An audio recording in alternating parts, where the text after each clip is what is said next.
হযরত বেলালকে খুঁজতে বের হয়ে গেলেন। হযরত বেলাল, আল্লাহর নবী খুঁজতে খুঁজতে তাকায় দেখে হযরত বেলাল মসজিদে নববীর পাশে সেজদায় পড়ে আল্লাহর দরবারে গড়াগড়ি করে আর কাঁদে।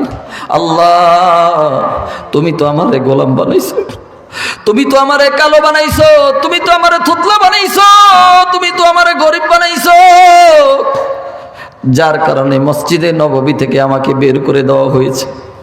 হযরতে বেলাল চোখের পানি ছাড়িয়া আল্লাহর দরবারে গড়াগড়ি করে আর কান্দি।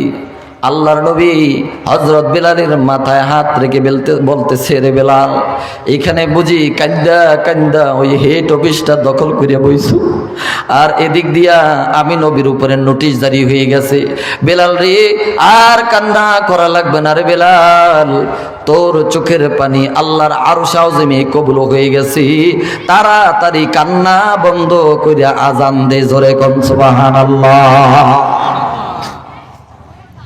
আলা ইন্না আউলিয়া আল্লাহি লা খাউফুন আলাইহিম ওয়া লা হুম ইয়াহজানুন।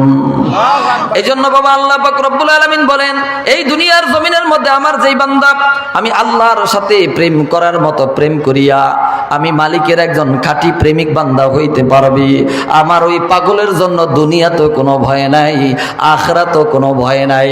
আমি আল্লাহ নিজে আমার ওই পাগলের হেফাজতের জামিন হয়ে যাব, জোরে কোন সুবহানাল্লাহ। এই জন্য যুবক ভাইরা, ও এলাকার মুসলমান, আল্লাহর মুহাব্বত আর ভালোবাসা নিয়ে কবরে যাইতে চাই, কারা কারা রাজি আছি? নারে তাকবীর।